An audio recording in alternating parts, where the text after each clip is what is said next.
So I hope everyone can see my screen. Today we are talking about SIL and the importance of selecting the right SIL provider with our very special guest presenter today, Mehul Shah from Carefast Group. So hi, Mehul. Hi Devi, how are you? Thanks for joining us today. All Fine. right, so just very quickly before we do start, we are recording this presentation, so you'll all get a copy of the actual recording as well as the slides in the next day or two from today. Uh, we will let Mehul do his presentation, and then if you have any questions, please feel free to pop them in the bottom of your Mm. screen in the Q&A box. And we will be holding a sort of a question and answer session at the end of Mehul's presentation. So, but feel free to pop any questions in there during the presentation itself. There might be something relevant that is worth touching on at that point. Otherwise, we will get around to answering those questions at the end of the presentation. So for those of you who might not be familiar with who we are, NDIS Property Australia, we are advisors. Oops, sorry. My screen is taking a while to move on.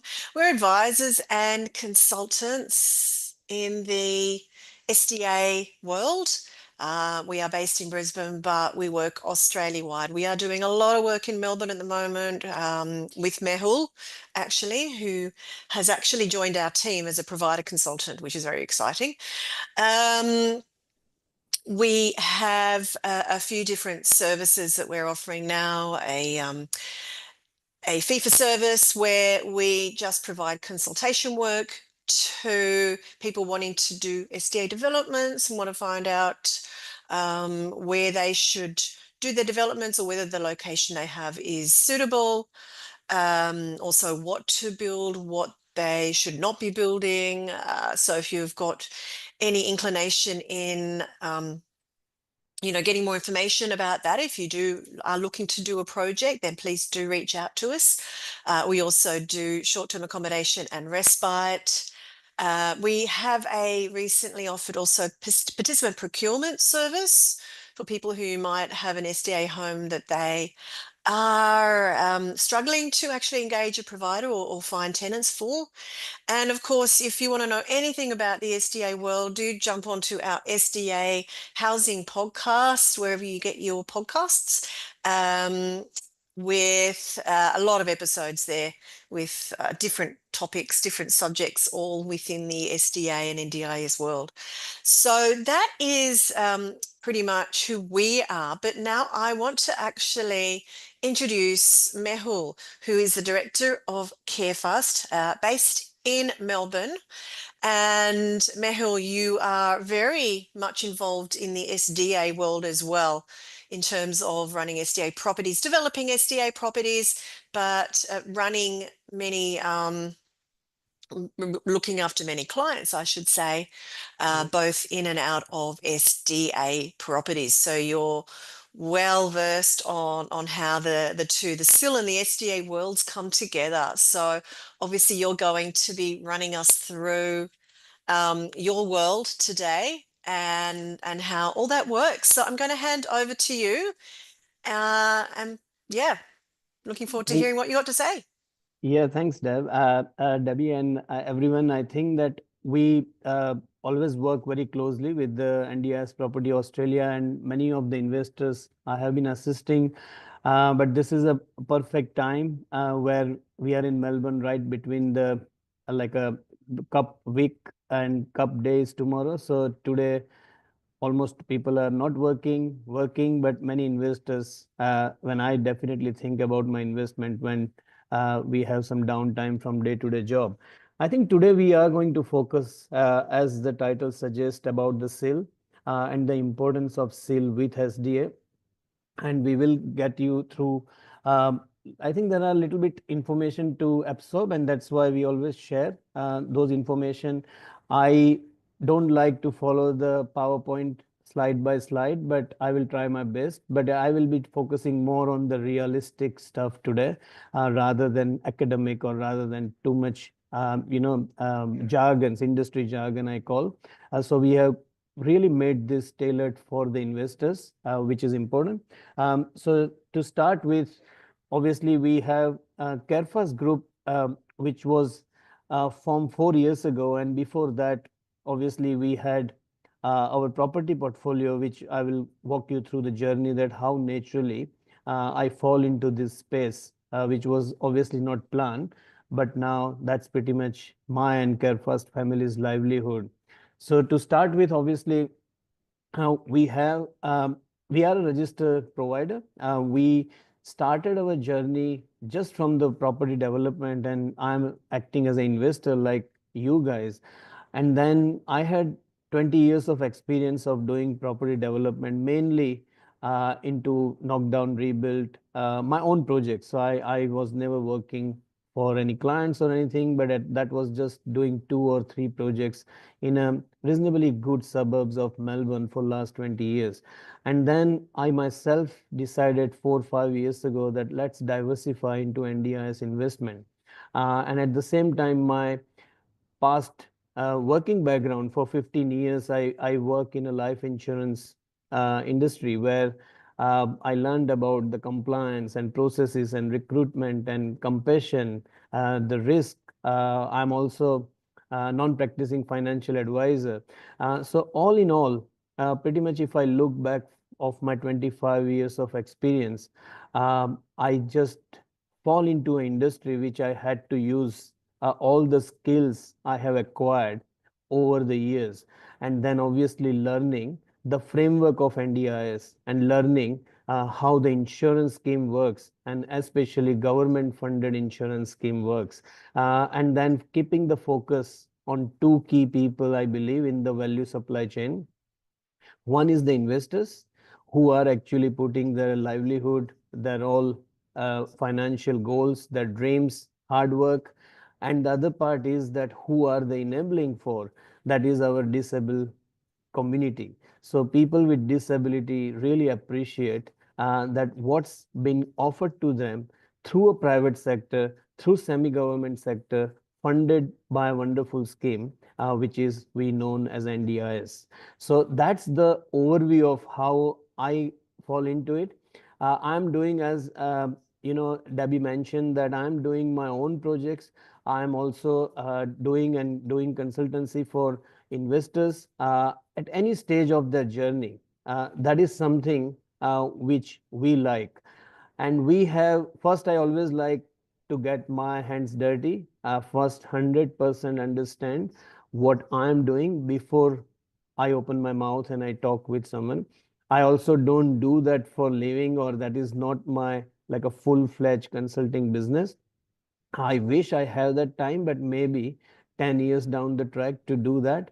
Right now, this is the fantastic platform where I can talk to many people and can have a common voice. Earlier, it was very hard that I need to talk with many people in individual through reference, through friends, family, without doing any marketing. So now this is my passion that I just get this platform and I just share as much as I know. One thing I can guarantee that anything in this presentation or what I'm talking, it is from the first-hand experience from CareFirst Group. Either it's a building, either it's SDA, either it's a SIL, and again, I'm still learning. So I also go and attend industry seminars, national conferences, because you have to absorb the knowledge and then you need to validate and then you transform that knowledge. So yeah, that is the key area of expertise, which is on the slide. That is, we do the disability care, we do the SIL. SIL is the supported independent living and the respite services.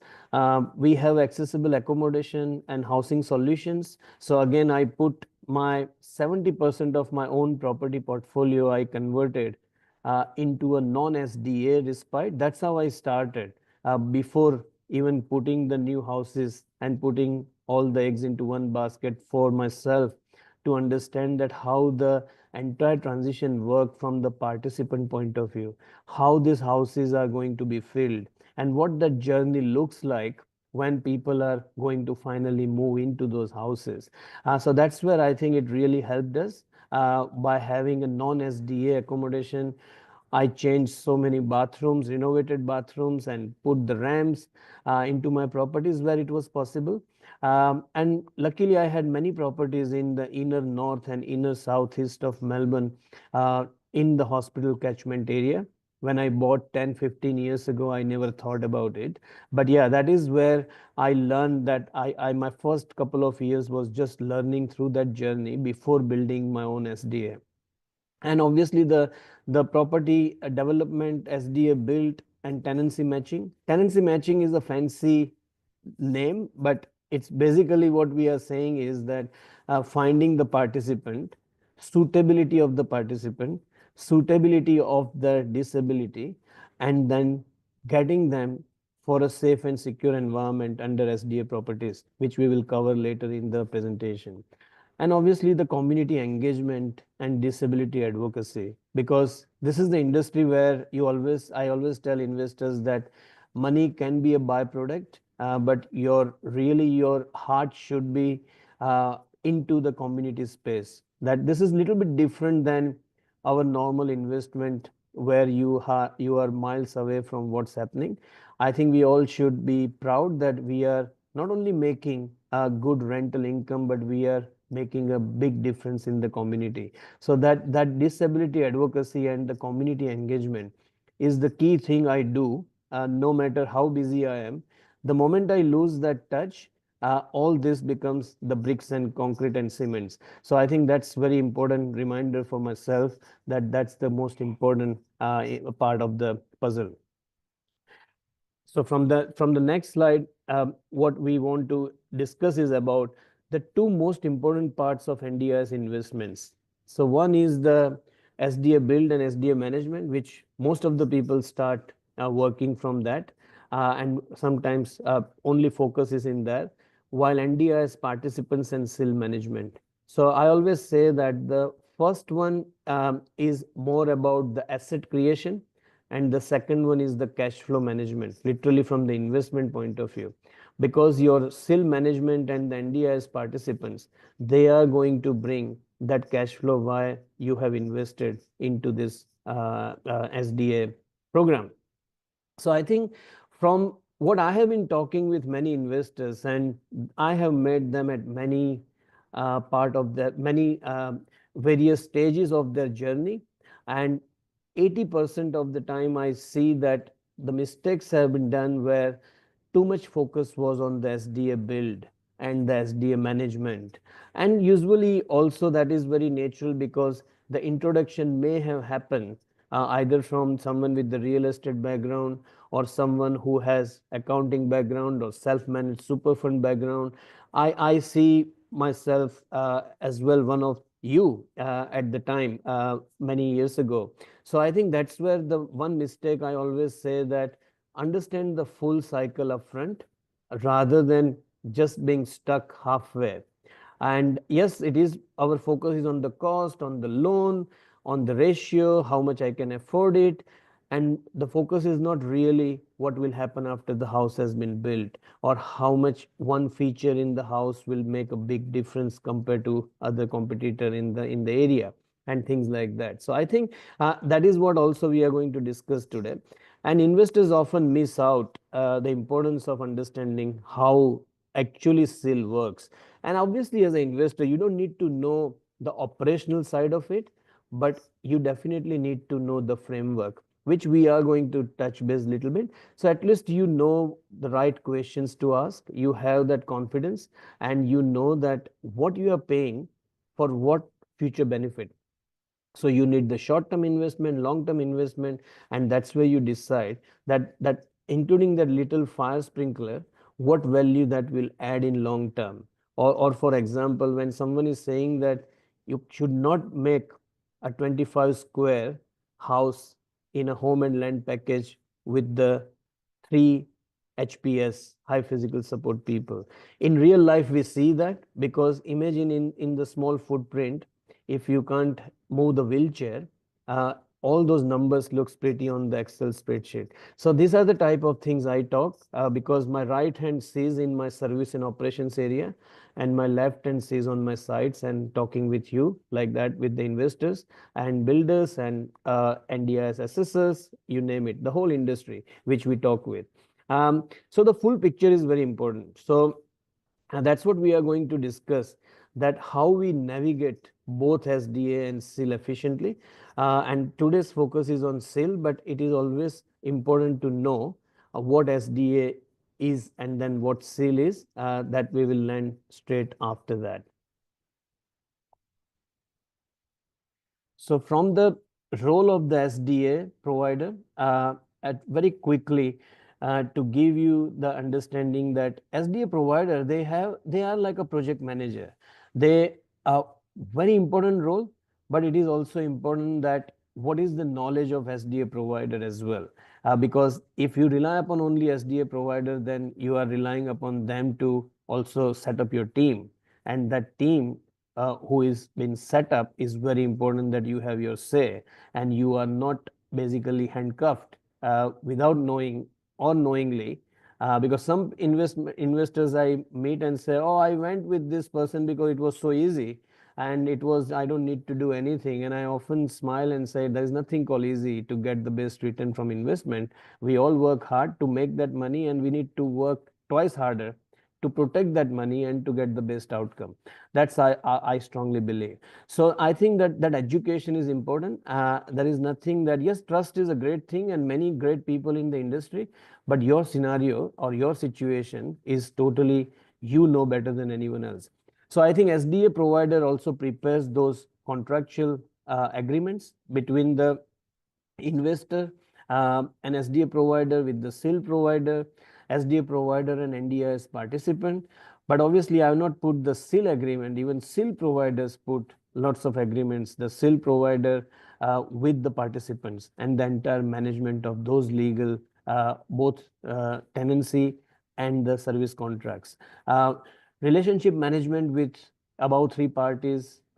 Obviously, they collect the rent. It is like a normal investment property, but this is a bit different because you are collecting the rent from the NDIA, from the insurance agency, and then they make the whole accounts and maintenance and management and reporting of those transactions, and then it comes to you. So that part is often talk and discuss a lot, and that's why I pretty much have another presentation which focus only on those, the building types, the dwelling types, which area should have what type of dwellings, which disability, which is not the scope of today. Today is more about after the property is built or during, what are the steps investors should know about the sale and how you are well equipped to get that return which you have been promised or you have been thinking about.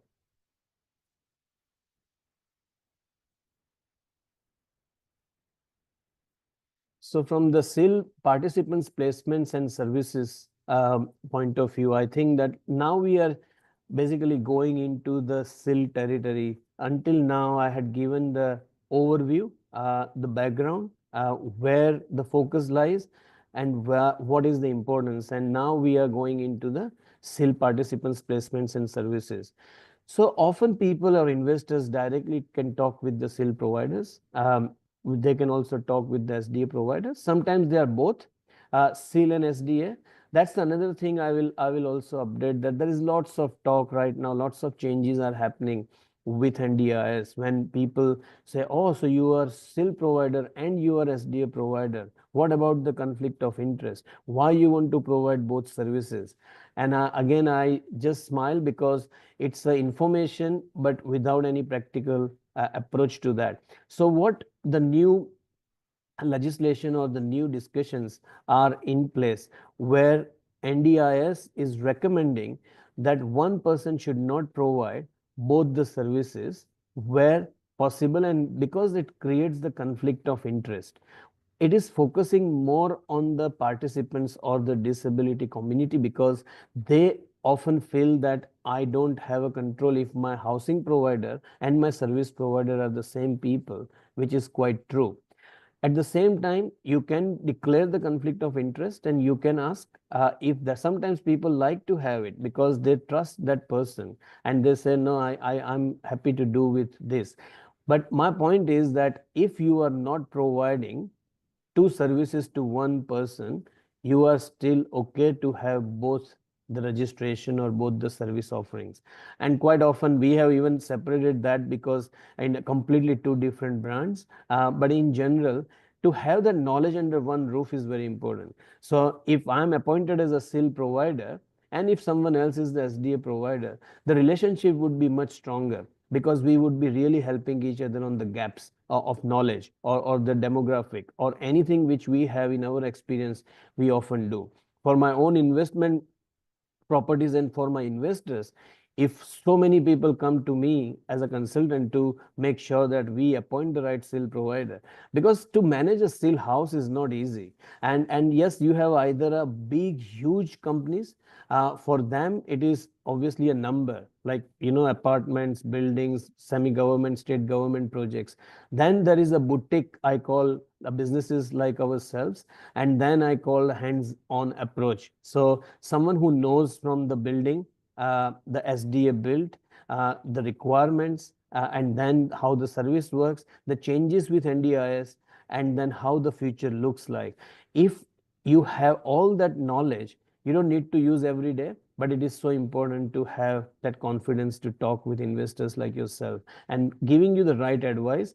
Maybe 70% time I tell people what they don't want to hear, but it is my job, because as I said, that I'm not a salesperson or I'm not trying to sell anything. What I'm talking is a pure passion and experience, that if any one or two things from today's session you take, and if that enhance your investment outcome, that is, I think, the best value which we all get today. So I think, to go back to the importance of the complexity of this, because you can see that you have the you have to consider too many things as a SIL provider. So first thing comes with the gender, age, cultural alignment, common interest and values, pets, and some people wants to live with pets, some people are allergic with pets, participants choice and control, the restrictive practices with mental health, the ratios are not often right, obviously the safety and safeguarding and security for the participants and the staff who are servicing them, so alignment of the disabilities from risk and safety, as I mentioned. So I think this is just the highlights, which gives an investor a bit of an idea. When often someone says my house is ready, and I heard that there is a lots of demand, why the house is empty?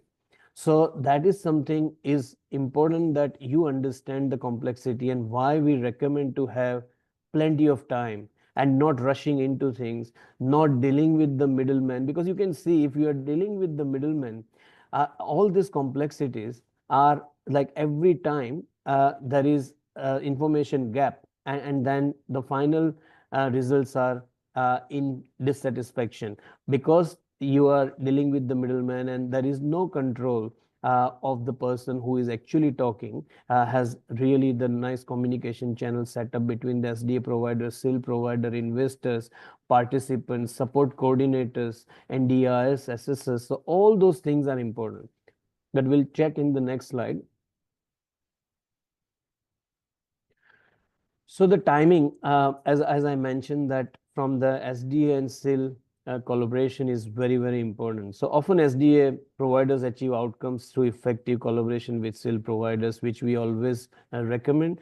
I think that if you even appoint the SDA provider formally later on, it's okay. But I strongly suggest that you should have a SIL provider, either through SDA provider or through your research or through a consulting companies, but you definitely need to have a SIL provider, because the house is going to build, you have your builder, you have your architect, you have your SDA assessor. It's a quite systematic process. I call that part is a science. Yes, and that science costs you lots of money and all of us as investors, but the art is the actually finding the participant and the SIL. Those numbers which people often share, they are not relevant when your house is built. They are running 3 to 6 months in the past. The other important thing that the numbers are published by NDIA, they are only after the houses are registered, not houses are being built. So understand all those numbers which you often see. So I call the analysis by paralysis. So I think we need to make sure that we understand the story behind the numbers. But coming back to the second point that we always encourage for that reason, that you understand the process, how it works, and how crucial to understand the capabilities of each of the players in your team, starting from SDA to SIL provider to everyone. As an investor, you need to have a little bit of more engagement or involvement with those processes. So people often ask me that, what is the ideal timeline to engage you or to anyone, and how it works.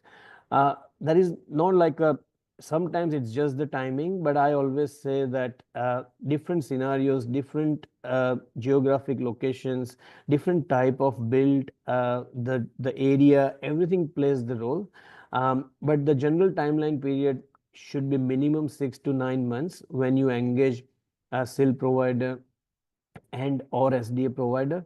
Often you people go with the SDA SSL because it's the first step. But SDA SSL has got very that way limited role to play with the builder and architect to just ticking the box. They are like a assessor with the access consulting experience where they are going to tick the box, so your project would be registered for the category which you have selected, and that's pretty much their role. SDA provider role at that stage is not even started. The SDA provider role technically starts when they start forming up the legal contracts with the SIL provider, collaboration agreements, and all those things. That is where SDA providers should be talking first about the SIL provider. Quite often, big companies I have seen that they have a like a, I call pre-marriage, where they have already made that partnership that this project we will do together. So that is the another risk factor. I disagree strongly that if I'm a good SIL provider, and someone in Geelong, in as an example, tells me that can you be just be my SIL partner with the SDA provider is asking me, if I say yes without knowing whether I have a capabilities there, do I have a network there, do I have operations there, do I have staffing there, I'm going to fail the investor and SDA provider. But SDA provider is just wanting the easy way out because SDA provider is saying that I heard about you and you are a good brand. That means nothing. So that's another thing that you need to also check, that who you are going with, the SIL provider you are going, what is their presence in the area, what expertise they can bring in that area where you are building. I think the greenfield home and land packages in estates, I always say 12 months. That is the area which is right now oversupplied in many metro cities, which I see. It's not the generic statement, but obviously it makes sense because you don't know what's your next door neighbor is going to build. So you have to do a little bit of more work. Your design types should not be monotonous because often you don't have basically any weapon to put in front of the competition or to do something for the participant. So for those, I often ask for 12 months time where we can suggest you the little things, then the tweaks and the bits and pieces which you can to put into your investment. The villa house, townhouse is again 6 to 9 months. Villas are right now very popular choice, but at the same time we need to understand that how the ratio of support and how the funding would be available, because the lower the sharing ratio in SIL, the higher the funding it costs for the government. And that is where higher the disability, or the type of disability should be at a high intensity. So all those things works behind the scene. So it looks great again, but what are the probabilities and percentages out of the total disability which we are going to get? And then obviously you split that between the mental disability and the physical disability, and then you further drill that down with that type of dwelling which you are selecting and what you are building. That's again separate topic, but while it's relevant, I thought it's worth mentioning here. Apartments are 10 to 18 months, I call, because one, it takes time to like build longer. It also harder for SIL provider. It seems that apartments are always usually in the good area, and young people like it. All of those things are right, but it is, I have seen many apartments empty in Melbourne, inner north, inner southeast, and that is combination of two things: SIL provider being too big and too lazy, and they think that they are the order takers. So you cannot have as an investor someone who just sits there, secures you or your business, and sit on by putting on website and say someone will come and knock the door. They are way out of the norm with the industry. What's happening?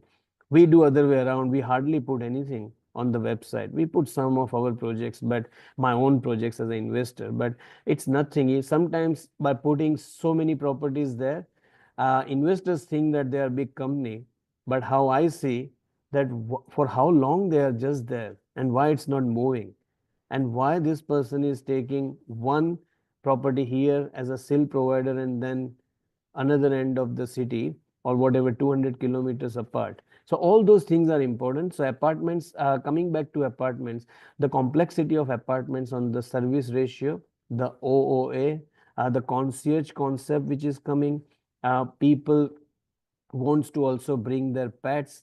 They also want to have a social community area in the apartment. People who are moving from a traditional home setups. So there are lots of pros and cons on that. And obviously the regional investments, the minimum I suggest 12 months because it's a complete different requirements there, and you need to really as a SIL provider, I always like to mingle with the community and really understand the requirements, what is the way people are wanting to live, and what are the right ratios for them, and all the social aspects around that.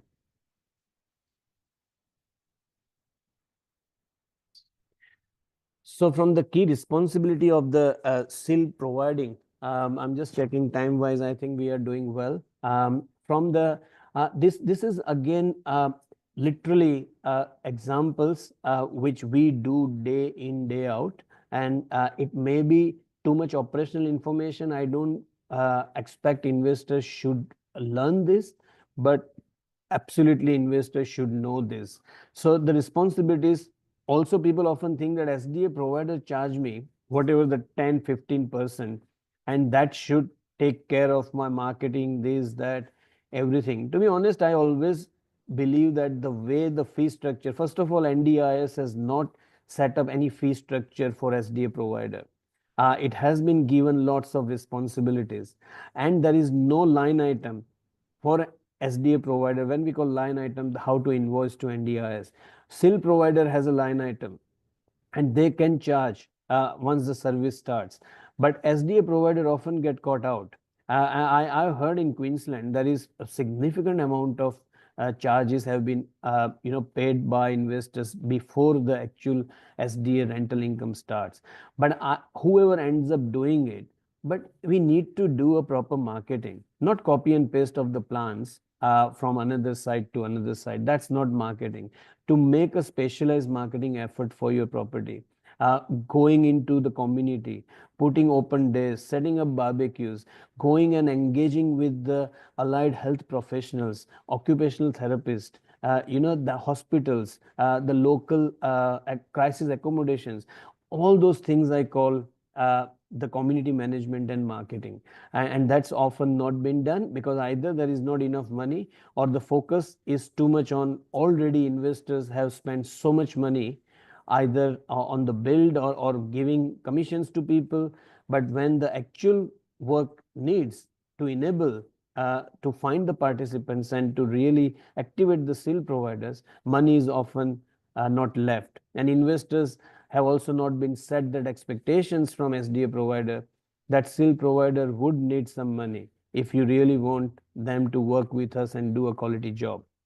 Um, so sourcing suitable participants, overseeing participant onboarding and care plan management, ensuring NDIS compliance, registration conditions and the adherence to that, Maintaining the right participant ratios is very important.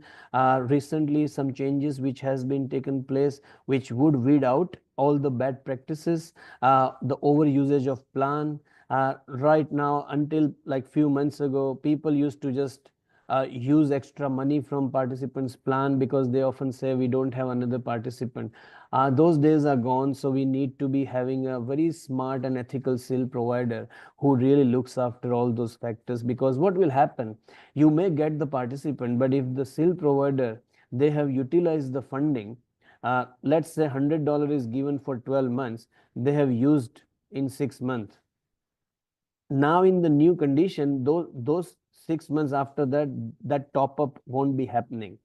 That comes to the retention part of it, because you may have a participant but it won't last, because participant won't be happy with the SIL provider that my money and my funds have been misused.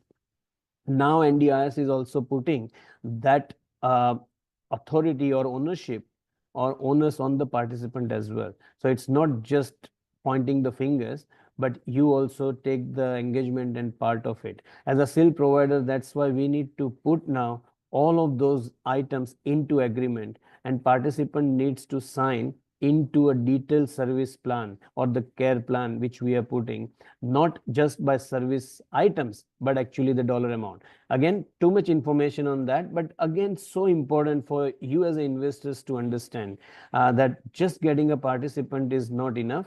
You need to, you have built this house for 10 years, 12 years, 13 years ROI with the solid income.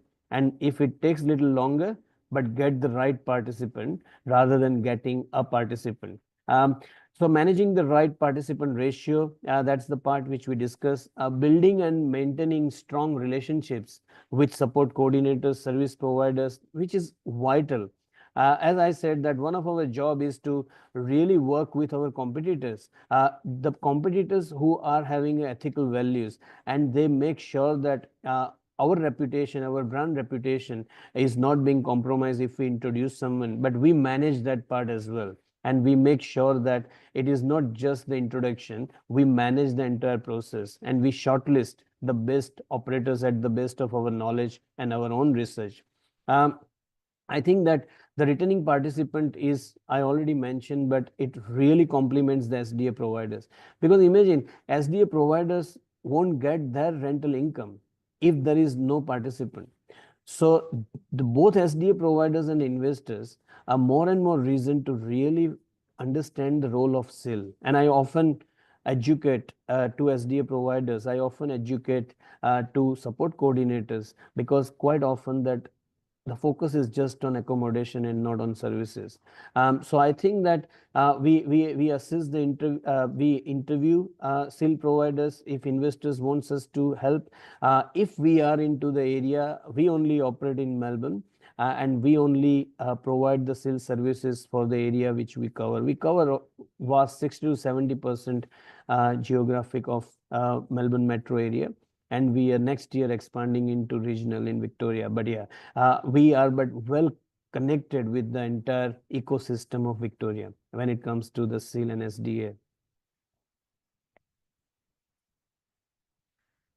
So I think we discuss about the participant retention and occupancies. The retention and occupancy are two different things, but it is both affecting the bottom line for everyone.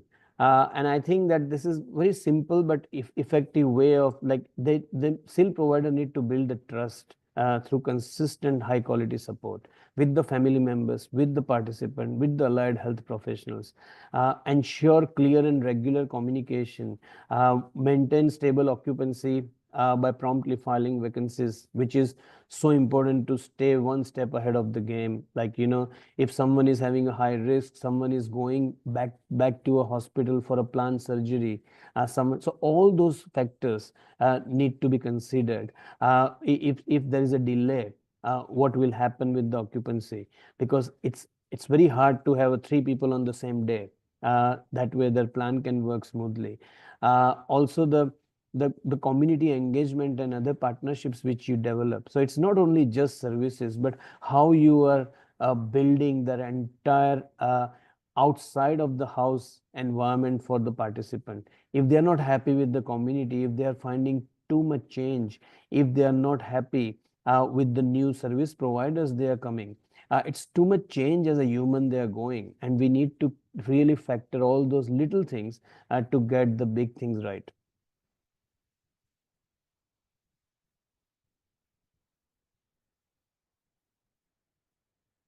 So anything we do with the due diligence is the most important thing that as I mentioned earlier, that often people get with the numbers. I always say that, hope for the best and plan for the worst. From the investment journey, if someone is maybe thinking first time, someone is having a very decent portfolio and wanting to invest to diversify, someone is trying to do for retirement through the self-managed super fund, whatever that is, always be harsh and be conservative, which I always do the 70% rule. So whatever that number is, so if someone says you are building for 3 plus 1, I said just count 70%. So if you get two people, I think be happy and your numbers should stick if you are getting rent for two people rather than $180,000. Even 100,000 net should work for your investment. If that is some, so don't be have a high risk, high leverage type of thing, which is entirely your situation, but that is something 70% rule I often say. Also, I say that consider 70% time of out of 12 months you will have the occupancy. You always consider that someone may drop off. Even the people without disability, if you look that stats, the sharing is not easy, and with disability it's also more challenging. And then that's where the importance of SIL provider and the services comes. People wants to live there not just because they like their fellow housemate, they also need to like the entire environment and the support and the services and the cohesive culture. I think that as an investor, I always say that that you research, you basically have your own say and ask questions. It won't hurt to even pay someone when you are spending $1 million average. It won't hurt to pay a little bit more upfront to do that. So yes, that is money which you don't see the tangible value, but I think knowledge is really important in this space. Have an exit strategy upfront. So you have your plan A, B, C, I call, and that way you are very relaxed. And then pretty much what the noise, rumors versus reality, you don't feel like someone is trying to overcomplicate or make it harder. But at least you know that you have all the plans and you have the strategies upfront. I think that low risk is always the way to start, depending upon your investment cycle you are. Like when I started investing in 2002, I didn't know any of this. And if I look back, I didn't know even the value of corner block in Victoria. And my first house I bought in Baronia was a corner block, which I realized after 8 years when I formed the proper development company. But I think that was like a lucky story, but I think that is where now lots of knowledge is available. I think avoid dealing with middlemen. I again mention, and I don't say in a rude way middlemen. I think that everyone has to like make their own earning and have their own space. People should share, but make sure that that person has a role to play, and they are not hiding anything, or they are not saying something which they are not knowledge or authorized or registered provider. Quite often people think that he is NDIS provider or they have this business and that business, but we need to really check that because the compliance is coming quite heavy, and which is good because it will protect the investors, it will protect the participants, and we need to find those ethical providers and service providers from many available from the choice point of view. So from the service at a glance, we look at, and this is something which we don't do as a marketing. So we just often just share that knowledge which we have throughout this journey which I had, as I mentioned, that combination of life insurance, recruitment, operations, compliance, dealing with obviously the government legislative changes, building houses, buying houses, understanding with sitting with architects, working with councils, working with financial institutions, knowing the importance of the due diligence, also from the risk for the participant point of view. It is not just building a house and get someone staying there and living, because as a SIL provider especially, we are responsible for any negligence, anything happens to their health, we are responsible to take care of it. Either 3 o'clock in the morning, if the phone rings, then if no one is there, I need to pick up that phone call. So it is not easy, but it is very fulfilling, that journey. And that's why I think that it is quite important that whatever knowledge we as a company and me as an individual grabbed to share, and that can only bring the industry stronger. It can only bring all the negative influence out of the industry, because investors and participants family, they often hear lots of negative press, and the people who are doing the right thing, they often busy doing their own thing because they don't care how they have been perceived, because they are happy and fulfilled. So I'm trying my best to give all this information and knowledge, and then you can take it from there. Whenever possible, we are more than happy to assist you. So yeah, the first one is that SDA investment consulting, which is nothing but just starting point, the blue sky thinking, that oh, sometimes someone says that, oh, I want to do that, good idea or bad idea, or sometimes say I have a land there, what should I do? But make sure that sometimes people come and say, actually I have halfway built this and thinking of converting into improved livability. So I hear all sorts of things, and then I, because of the lack of time, I can only pick someone who is wanting to start from the beginning, or not coming with the problem when they have knocked every door. Unfortunately, that's because that's not our primary business or role. We often give the best of our ability, the advice, but cannot hold the hand. But yeah, each scenario is different. The second one is SDA projects, feasibility and the project management, which is quite strong and proactive approach, where you have all the checks. This is the example where people invite me into architect office, or with the building, with the builder discussions, or even with the SDA assessor, and then we have chat together, and investors find fully empowered and say, yes, I have got the team here. And we don't mind, we are not in a business of recommending someone, or having a like a consulting fee internal, nothing like that. We pretty much work, we can validate if you have someone in place, or we can just tell you if we know someone that this could be a good option for you. The SDA lodgement with NDIA, that is something as a SDA provider we do, and at least investors should know that we are well equipped with that. So pretty much from starting and finding a site till putting the participant, we are equipped, but we are not doing that as a full commercial business. Otherwise, I cannot look after this many operations from the boutique company with 100 people, which we have. And they all are directly recruited and managed and engaged through our senior leadership team. So yes, we definitely have a two different division. We have a property division, and we have my own building division, and then we have a service division, which is purely NDIS front end operational service delivery.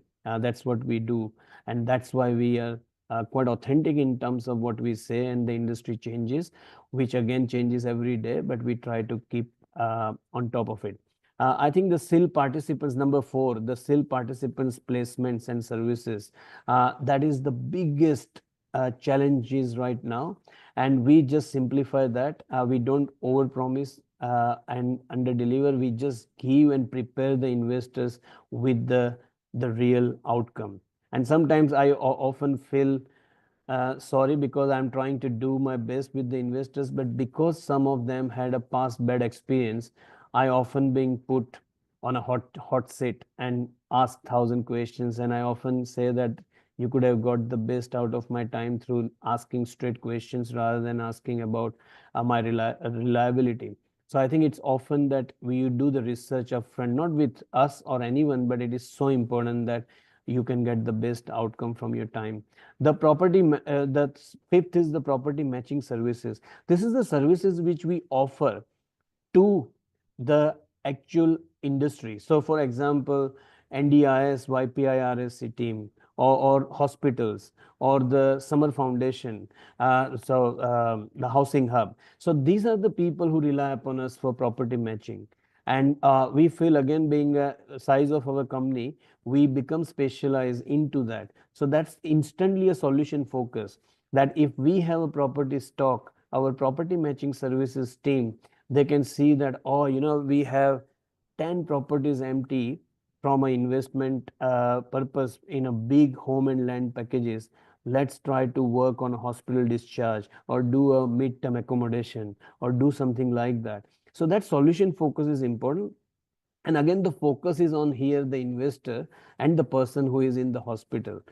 If money comes as a byproduct to us as a service, good luck to us, but at least those two things are done, and it may happen other opportunity in future. That is how I try to advocate the industry, that money can be a byproduct. It is not the industry where you are talking today and tomorrow someone will write a check. And especially from the participant point of view, they don't pay, NDIS pay. So we need to have that service mindset. Number six is the SIL participants and the house management. That is something, is all the transitional part I call, which is so important. Often people lose. Investors or SDA providers say, oh, I spent so much time and now the participant doesn't want to come. So again, you can't blame the participant, you can't blame the family, you can't blame anything. It is the this process, the steps, something has been neglected or missed. That's why it happened. So that is the expertise which we do in our business day in, day out. And that's why we are so good in the hospital discharge or even in the mental health with the forensic or the justice system participants, where we have to really have that thorough process. If something is missed, then it's a huge negligence, and that can be either risk to the participant or a loss to the investor. So that is something important which we do. The seventh item is appointing the SIL and or SDA provider on behalf of investors. Even we are not doing nationally, but quite often, number seven, we have been appointed from investors in Victoria investing in Queensland or vice versa. So that is fine, because over there we don't need to be physically present. We have shortlisted a SIL provider in Townsville. And that's a great way that I was saying no to the investor, and the investor says, no, you please assist, and that worked. So I think that's, in summary, what we do.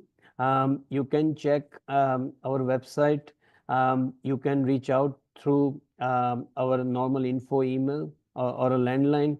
But yeah, we absolutely would be happy to assist you. And more importantly, NDIS Property Australia, they always have our work, our presentations. You can feel free to take and make the most out of it. Thank you very much, Mehul. That was such an informative Great. presentation. Some really good Thanks, information there, Debbie. Thanks, Debbie. that I hope some people actually got something out of. So, I think I'm just going to share this again, just so if anybody actually has any questions that they wish to ask of Mehul, we would love to answer them. If you got any questions at all regarding SIL providers, how they work, anything to do with that connection between SIL and SDA.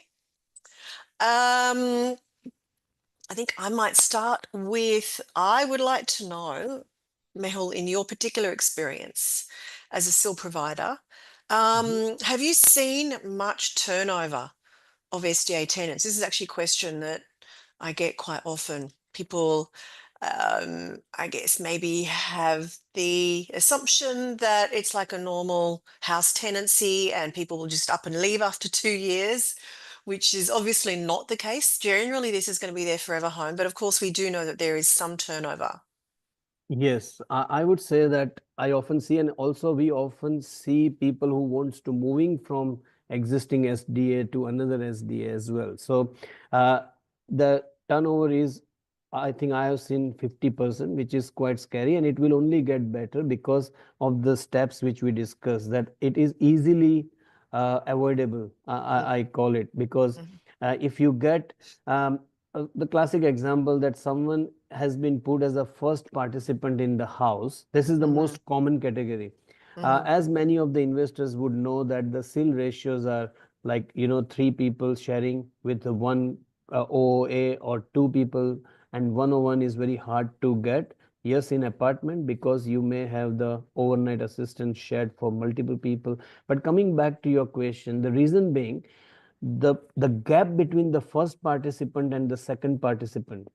So even there is no service issue, there is no other issue, but the funding has been utilized at the 1% ratio when the SIL provider or SDA provider have promised to both investor and the participant that we will find another participant, we will find another participant.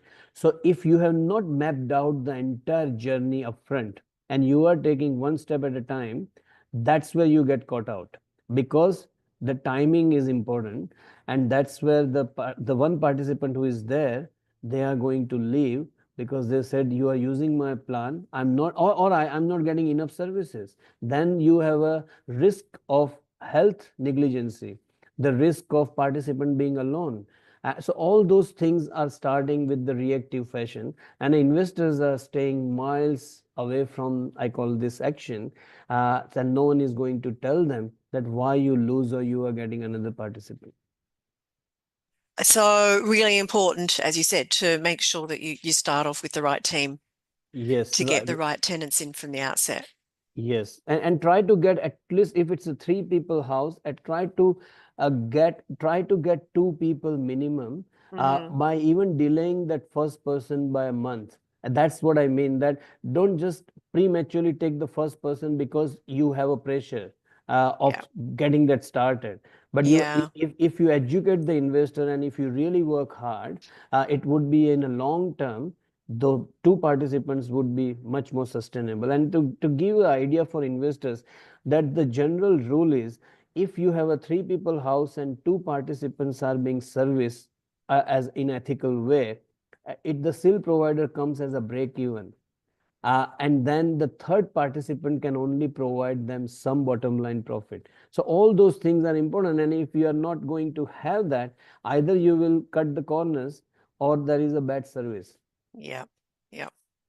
Okay, thanks for that answer. All right, we have some questions coming in from Shiju. What is the key difference between SDA and SIL in terms of responsibilities and duties? Now, you've mentioned STA there, but I think you mean SDA. So, what is the key difference between SDA and SIL in terms of responsibilities and duties, which I think you have covered, but if you want to just summarize that again, Mehul. Yeah, so I think that even to simplify, you can see, I always call the before, during, after. So the SDA provider, they are not responsible for any services, any direct participants care, any direct communication other than their tenancy management with the participant. So they are the pure, like a, take it this way, they are like a real estate version of the disability segment for property. So they are like a property manager. So they often partner with the service provider, which is a SIL provider, and the licenses are very different. So that's why the SDA provider comes as only one license. It's called Module 5, and it's relatively easy to get because you need to have a building industry experience, real estate experience. You have a little bit of experience on the property side, and obviously, if you have occupational therapist or other clinical experience in allied health, you can still be SDA provider. But yeah, so SDA provider is a non-clinical. non-service version of that entire machine. While the SIL provider, they actually find the disability, the person with the disability, and they service into that house. So technically, SDA provider is renting that particular property to a SIL provider with the contractual way, and the SIL provider is making the service contracts for those participants who they are bringing into a property. So really, the participants are more influenced by the service besides the property. Property is the one infrastructure which they are happy with and say, yes, this is good, room is good, house is accessible, this, that, but then ongoing service. Another way to put is, I call, again, the crude way to explain, but it's a mobile and a SIM card. So your SDA provider is your mobile and investor is actually the mobile. But the SDA provider is more about the property side and the SIM card is the service provider. So quite often you see that you use the best phone, but if your signals or network is not good, you are not happy. So Good that's analogy. I yeah, like that, Mel. yeah. Good stuff. Tim, hi, Tim. Do you operate in Brisbane or only Victoria? I assume that you are directing this question to Mehul. Mehul is only in, as I think you did say, you're in Melbourne at the moment, but you'll be expanding to regional Victoria. Yes, regional Victoria and through NDS in Brisbane, NDS Property Australia, they have a great presence. So through them, we are more than happy to assist when we can assist remotely. As I mentioned, in Townsville, we have recently appointed SIL providers. But depending upon many services which we offer, we definitely don't offer running a SIL house in Brisbane. But the rest of the services which we can do remotely, we can do that. Yeah. Rob, okay, your question. I've recently appointed a SIL provider in WA where the build completion is due mid-2025. Do you recommend or rate existing SIL providers if you are unable to provide the service? So do you have any SILs that you would recommend in WA, I believe is what Rob is asking.